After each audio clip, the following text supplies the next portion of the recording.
It's Reimu slowly. It's Marissa slowly. Hey Marissa, isn't the news in Korea really chaotic these days? Yes, it really feels like both politics and the economy are on fire, with demands for the president's resignation and currency swaps. In a word, they're so stuck in the past that they can't see the future. But you know, they were expected to do well right after they took office, right? They gained popularity in half a day, but once that day burned out, they were just a bunch of cards left. Oh no. Isn't it like the side effects of doping? In fact, it's been said that they were doping for half a day. At first, they got a lot of applause, but the effect was impressive. The economy is in shambles, diplomacy is isolated, and the people are in despair. Aren't they already full of hope? And yet they're still saying, "Help us, Japan."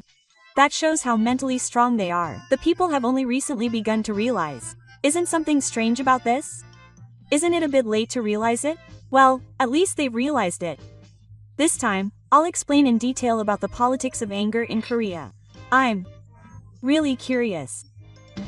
Please, take your time. There have been a lot of calls for the president to resign in South Korea recently.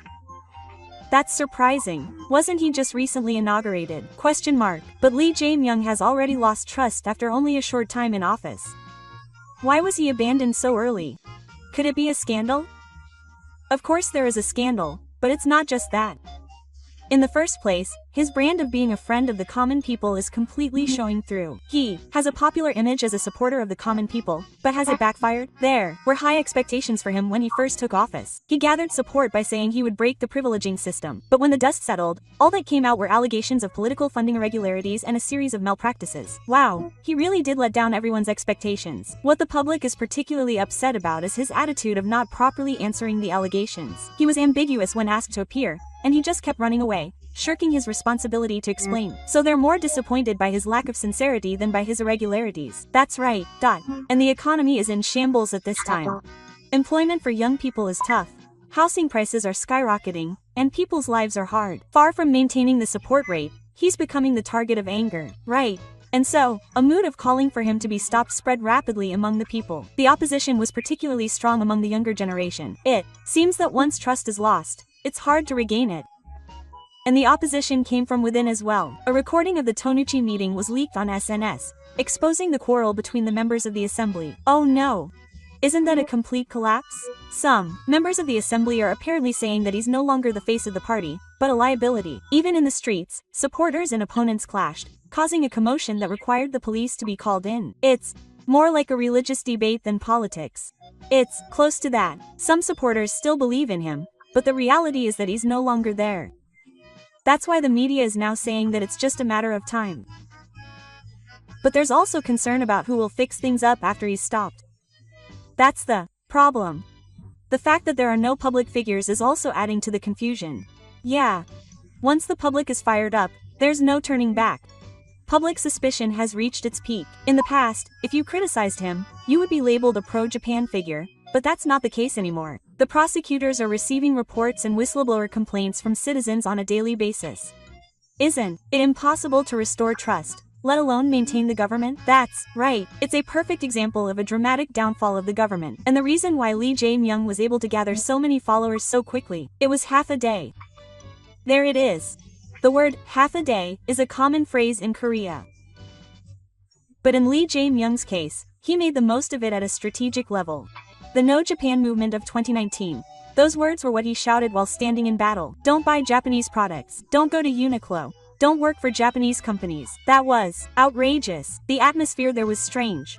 It was as if making Japan the enemy was justice. But isn't that just letting emotions get the better of him? That's right.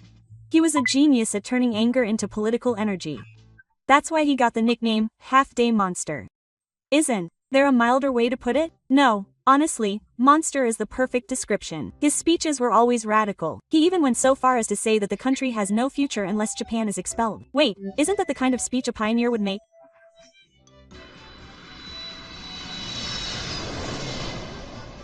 Furthermore, at an international conference, he suddenly brought up the Takeshima issue at a Japan-Korea Parliamentary Friendship Association meeting where he went out of control, and declared that the very existence of Japanese lawmakers was a problem. Is that really how he behaves in a diplomatic setting? That's right. For him, diplomacy wasn't about dialogue, it was about fighting.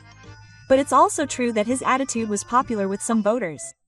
They've been taught that politicians who come out strong against Japan are reliable leaders. The past history is so strong that it still haunts them. It's true that we can't erase the memory of history, but we shouldn't let it get in the way of the future. Lee Jae-myung crossed that line and chose a method of tying himself to the past to gain popularity. It was exactly like doping. When you dope, you have side effects when the drug wears off, right? That's right. He's currently in the process of eliminating those side effects. The people have been stirred up by anger and enemies, and their lives haven't improved at all. Housing is expensive, there are no jobs, and there's no prospect for the future. In such a situation, no one will listen to him saying that Japan is bad. That's why, even the middle-aged and conservative politicians who used to support him are now turning their backs on him. Some are even saying that he's an outdated ghost. But there are still many politicians who believe that they can win by beating up Japan. Unfortunately, in particular, the older politicians known as the 86 generation are the ones who have been using half of their days as political weapons to win elections for many years. But doesn't that strategy no longer work with the younger generation? That's right. According to recent opinion polls, many young people want to support politicians who talk about the future rather than the past. I see. Politics that clings to the past has reached its limit. Despite this, Lee Jae-myung has stuck to that old method. He uses emotions and anger as fuel to move the government. But when the fuel runs out, it's over. A flame burns for a moment, but when it goes out, there's nothing left. That's right, all that was left was the suspicious agent. No one would call him Hope anymore. And it wasn't just diplomacy that was affected. The domestic economy was also in shambles, and people's lives were really at their limit. There was no escape for the economy. In fact, while the youth birth rate was increasing, housing prices were in a bubble. Real estate in urban areas in particular was completely out of reach. With no homes or jobs, there was no hope for the future. That's right. That despair about the future turned into anger at the government. But he hardly touched on such economic issues, and only criticized Japan. Far from avoiding reality, he had turned a deaf ear to the voices of the people. And what was revealed was a mountain of scandals. The first thing that sparked the fire was suspicions of illegal funding by a certain organization. What, you mean that it was connected to politics? Oh, it turned out that it was actually a fundraising pool that supported his election campaign behind the scenes. Insiders' testimonies and audio data were released, causing a huge uproar. Audio data? That's completely out of line. From that suspicion, more and more things came out one after another. The public's suspicions were on the verge of exploding after a suspected land development and food abuse case even led to a suicide. Wow, so this isn't a conspiracy theory, but a real story. Furthermore, the prosecution had obtained multiple pieces of evidence, and the groundwork had already begun. It seemed that the excuse of political oppression was no longer valid. Not only had he lost his scandal, but his integrity as a politician as well. The worst thing was his attitude of continuing to run away. He stood before the public as if it were none of his business, without offering a clean slate of apologies or explanations. That was perceived as a decisive betrayal. That's certainly what hurt the public the most. To gain trust, he first needed to be honest.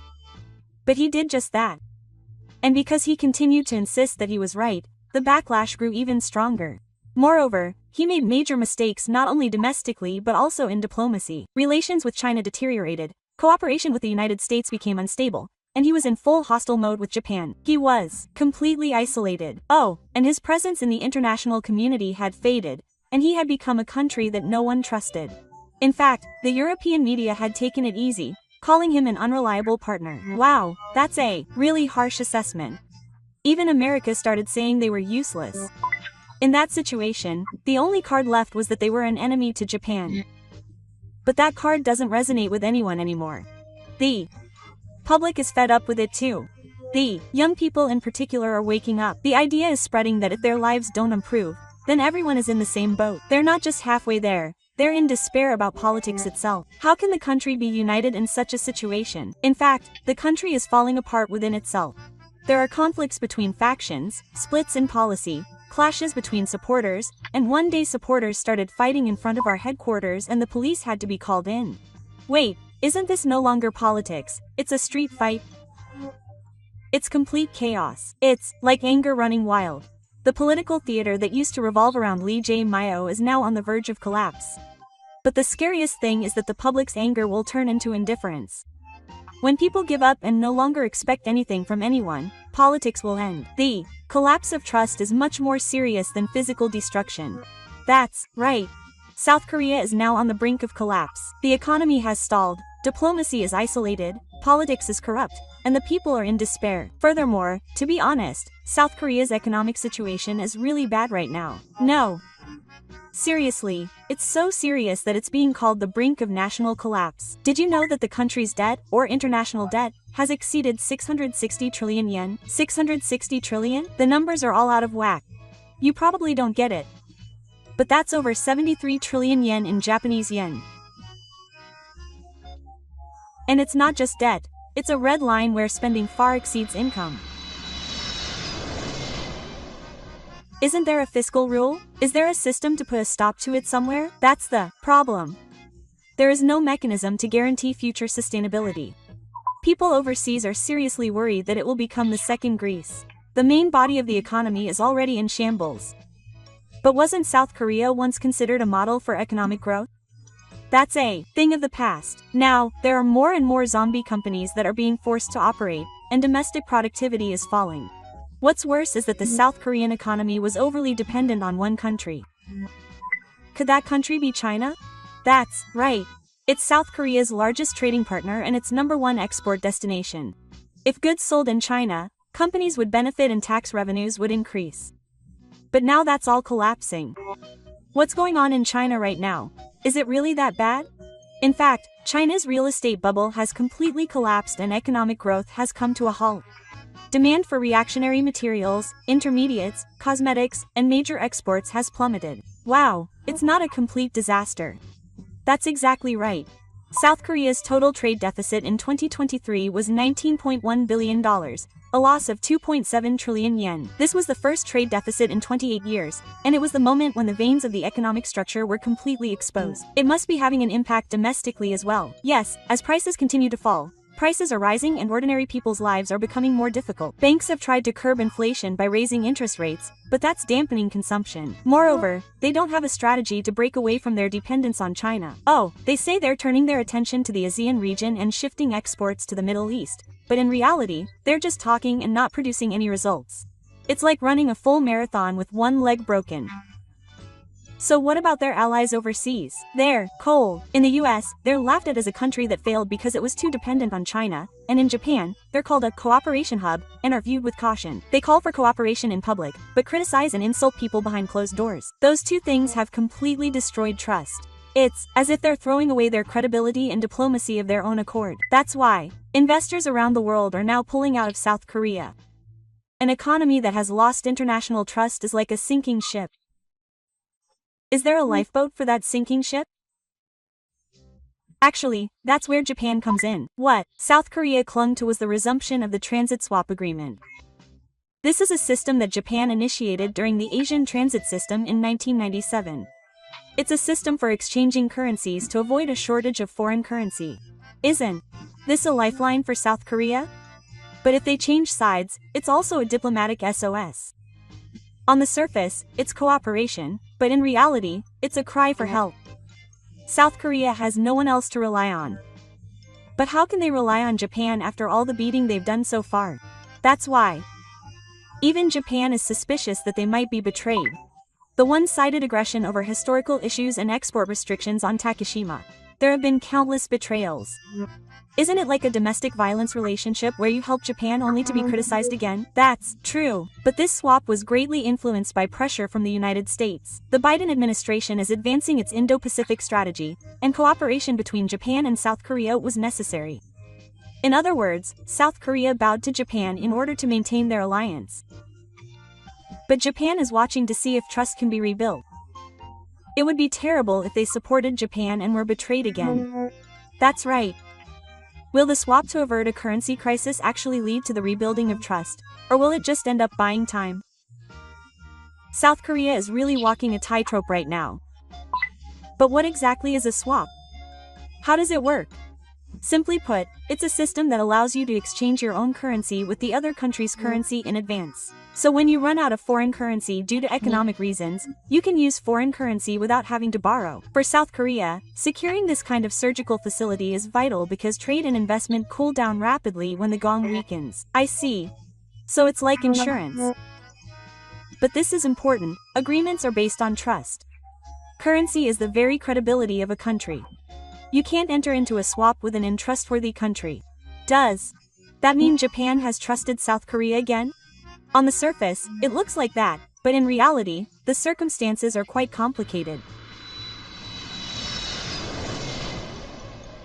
I mentioned earlier that the powerful fairy spirit of the Biden administration in the United States is behind it. As the conflict between the United States and China intensifies, Japan-South Korea cooperation was necessary as part of America's Indo-Pacific strategy. In other words, the resumption of Japan-South Korea relations is not a recovery between Japan and South Korea, but rather a part of America's geological puzzle. So, does that mean Japan was pushed around by America? There is certainly that aspect. In fact, there was a lot of opposition within Japan. We're going to be betrayed again. Even if we help them, they don't show any gratitude. The Japanese people still have a deep-rooted suspicion of South Korea's past actions. Of course, after all, they've been complained about so many times. For example, they've repeatedly demanded apologies for historical issues, and in the Takeshima issue, they were criticized for excluding South Korea from the whitelist because they were resentful of South Korea's unilateral claim to the territory and its management of the Takeshima Islands. They even went so far as to issue a notice of support from the Japanese government. So please help us again. That's exactly why they're considered diplomatically dual-minded. They criticize Japan at home, but ask for support abroad. This is what's being seen not only in Japan but also in the international community. They may be proud on the surface, but they're actually in a state of confusion. Providing support when the Japanese people aren't convinced could even pose a risk to domestic politics. The reason the government took action despite this is because the intellectual demands were so strong. On the other hand, the South Korean government and media are reporting that Japan has given in. Why is that? No words of gratitude? Apparently there were none. Rather, it's a natural step. There are even arguments for more cooperation. That contradiction is the fundamental problem with South Korea's diplomacy. This swap is not a strategy to overcome the crisis, but merely a token measure. In other words, there is a possibility that they will just keep borrowing and complaining. That's right, the swap agreement is merely a credit contract. If they betray us again, there will be no next time. The international community will no longer see South Korea as a trustworthy partner. That doesn't mean there's no way out.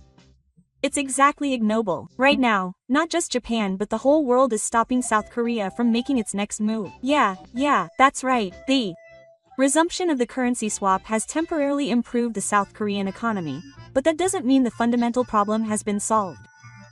In fact, the eyes of people overseas are becoming increasingly cold towards South Korea. But if the economy stabilizes through the swap, won't its reputation improve?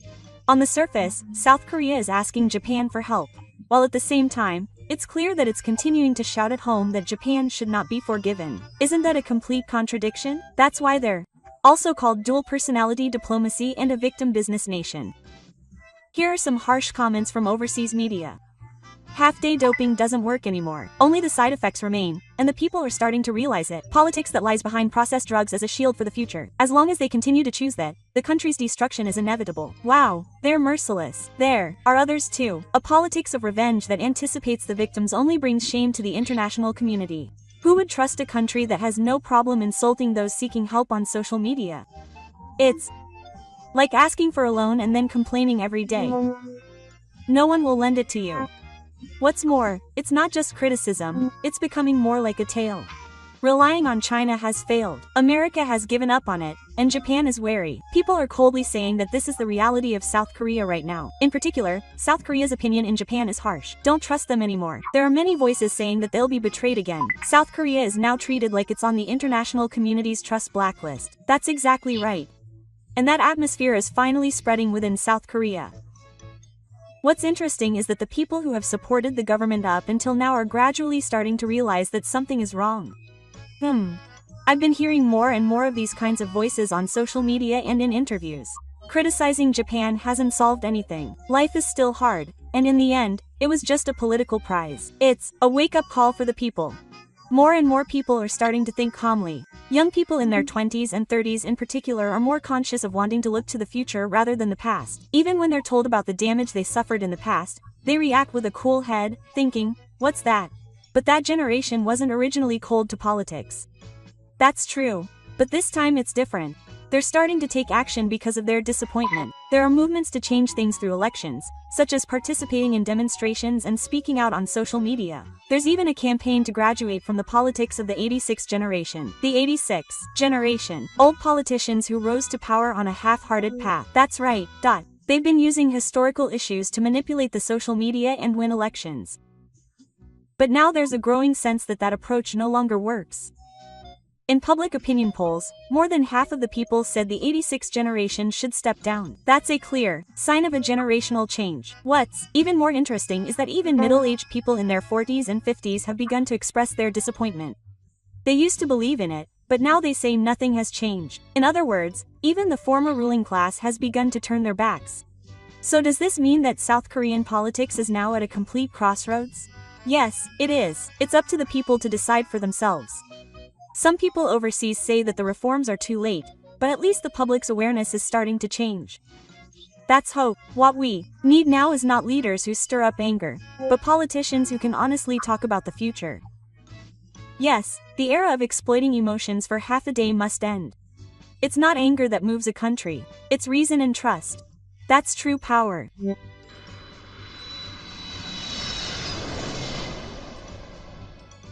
As we've seen so far, South Korea is in a terrible state right now. But that doesn't mean there's no hope. Real progress always starts from the bottom. Where will that turning point be?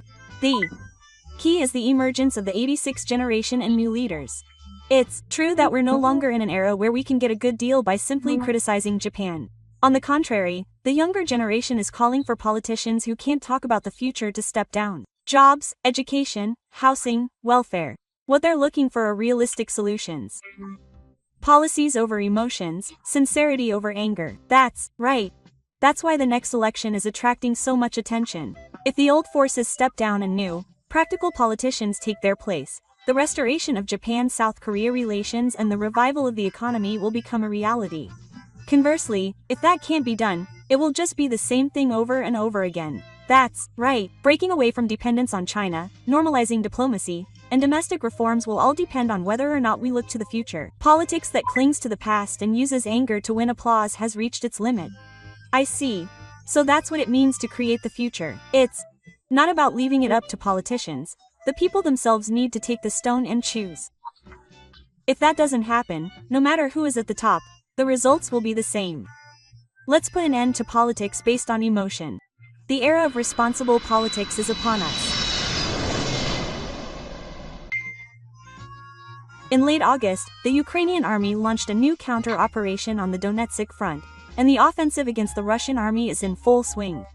I vaguely knew that they had been further pushing the Russian army back this summer, but it seems that the pace has picked up. For the word offensive to be used on the battlefield, it must mean that they are overwhelming the Russians. That's right.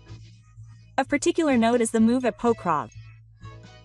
The Ukrainian 79th Airborne Training Brigade captured several groups of soldiers from the Russian 5th Motor Vehicle and Sniper Group en masse near Maritime. It wasn't just a few enemy soldiers, but several groups. I wonder how they managed to capture so many enemies. According to the Russian soldiers who were rescued, they voluntarily took their own lives after being attacked by the Ukrainian army. Oh! It's not like a few teams that survived the fierce fighting were captured. They said they chose to take their own lives after coming under attack, and this incident once again underscores the decline of the Russian army on the battlefield. The Russian military may be collapsing from within more than we imagine.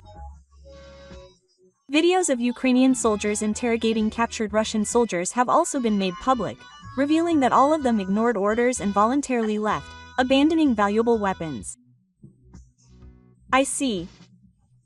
Even if the enemy lacked motivation, capturing the Pokrovsk region will make it even easier for the Ukrainian military to fight across the entire Donetsk region. Indeed, when they captured a large number of Russian soldiers, the Ukrainian military outflanked the enemy forces and cut off their supply lines. This has isolated the remaining Russian forces. It seems that by attacking effectively, they are also further reducing the enemy's strength, which was not there to begin with. Yes, in the publicly available footage, we can see that enemy bases and ammunition depots are being destroyed one after another, and that the annihilation operation is progressing in stages. It is possible that it is only a matter of time before Donetsk falls completely under the control of the Ukrainian military. In addition to the problem of a further decline in the number of soldiers, the Russian military also has the problem of a breakdown in logistics. The railroads used for supply have been under attack by the Ukrainian army for some time now, and there has been a shortage of trucks, but is the damage finally becoming apparent?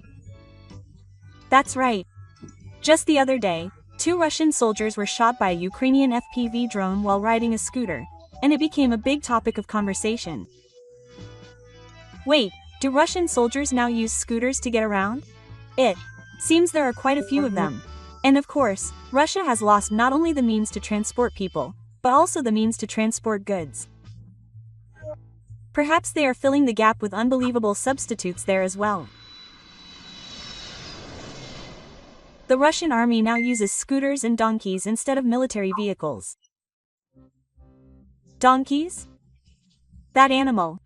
Donkeys. This is the reality of frontline transport for Russia's second-largest army, which is the pride of the world. There are so many things to criticize that I don't even know where to start. But once again, Russia is in such dire straits that they have to resort to donkeys as a means of transportation. Oh, the Russian military is actually using animals and even scooters to transport ammunition, supplies, and personnel due to fuel and rider shortages. It's been pointed out for some time that there's a catastrophic shortage of trucks and military-grade vehicles, but there's no fuel either. It seems that the Russian military has been steadily suffering damage as the Ukrainian military has been increasingly attacking fuel facilities in recent months. Based on this information, it seems that the Russian military in the Donetsk region and the Pokrovsk region is really at its limit. There's no doubt about it. The Donbass is the name given to the entire region, including the Donetsk region and the Luhansk region, which we've covered in various topics so far, and it seems that the Ukrainian military is making major changes here as well. Roughly speaking, it's the Ukrainian part of the country. In other words, the Ukrainian military is controlling the pace of the fighting in the Donetsk region while also expanding its advantageous areas. According to reports, the Ukrainian military has broken through about 15 kilometers deep from the Luhansk region and expanded the width to a maximum of 7 kilometers. It has now been narrowed down to 4 kilometers, but if they continue to advance further, it is said that a tactical front line measuring 10 kilometers wide and 20 kilometers deep could be completed. Here too, as explained by the frontline expert, when they captured a large number of Russian soldiers, they seem to have successfully surrounded the enemy, and it seems that the Ukrainian army is considerably superior in terms of tactics. Yes, such scenes are particularly noticeable in the Donbass region, including the Pokrovsk area. It seems that they are successfully implementing tactics such as rapid deployment of mobilization units, utilization of reconnaissance and assault units, high-density frontline reconnaissance, and tactical strikes. Active collection of information and its utilization are leading to major developments in the war. It seems so. It seems that they are using the information they have gained to read the lines between the Ukrainian army and the enemy, and through precise drone reconnaissance and strike attacks in coordination with ground forces, they are gradually luring the enemy to points where there is no escape. In short, they are conducting a highly sophisticated strategy of outflanking them. Yes, as a result, it seems that they have been able to force the Russian army into a situation where they have no choice but to advance along the Pacific coast or on foot. The overwhelming sense of despair caused by such tactical differences may also be connected to the mass happiness mentioned at the beginning. Yes. It can be said that the defeat of the Russian army around Pokrovsk is not a geographical loss but a larger operational defeat. Conversely, it seems that the Ukrainian army is winning tactically as well as simply in a show of strength, which is good news. That's right. It seems that the Ukrainian army feels that it is superior in terms of operations. In one commander's blog, the words Donbass and our army's entire body were used in the same sentence for the first time. This resistance is not just a victory, but a result of calmly responding to the Russian army's tactical mistakes and learning from past lessons. It is proof that the Ukrainian army is steadily learning and growing through its experiments in Donetsk, albeit belatedly. The two armies seem to be in stark contrast. The Russian army has no fuel and relies on scooters and vans to transport soldiers and equipment, while the Ukrainian army continues to develop from start to finish using effective tactics with limited resources. That's exactly right. The day may be near when the Pokrovsk and Donbass wars will end with a Ukrainian victory. The Ukrainian army took a big step forward in the late summer of 2025. So what's interesting is why they've been able to push forward so far. Even if it's because of the elimination of Russian soldiers, means of transportation and the effective Ukrainian strategy, isn't it going too well? That's a good conclusion. In fact, the German Leopard main battle tank is playing a major role in the Ukrainian army's overwhelming success in the Pokrovsk and Donetsk areas. Isn't the Leopard a super powerful tank? That's right, it's tough, strong, and fast, making it one of the strongest tanks in the world. It seems like this Leopard is doing well in urban warfare in Donetsk. I wonder if it's been incorporated into the Ukrainian army's effective operations. Yes. In the released footage, Ukrainian Leopard tanks can be seen attacking what appear to be Russian Special Forces infantry units with rapidity and overwhelming firepower. Russian soldiers tried to take cover in urban buildings and set up positions, but their bases were destroyed one after another by tank tactics, and the enemy soldiers, who had nowhere to escape, were either annihilated or forced to throw themselves into battle. This brings us to the story of the large number of prisoners taken by Russian soldiers one after another at the beginning. In addition to their means of transportation, the army's tank forces have virtually disappeared. On the other hand, the Ukrainian army is making good use of Nishikawa's strongest tanks, and here again the difference between the two countries is clearly demonstrated. Indeed. Does that mean that Russia is lacking in various types of equipment, regardless of genre? Oh, and there is also a shortage of pilots. In a situation where even ordinary soldiers are not keeping up in numbers, there is naturally a shortage of experienced personnel as well. Has the Russian army become unable to operate even the few remaining tanks?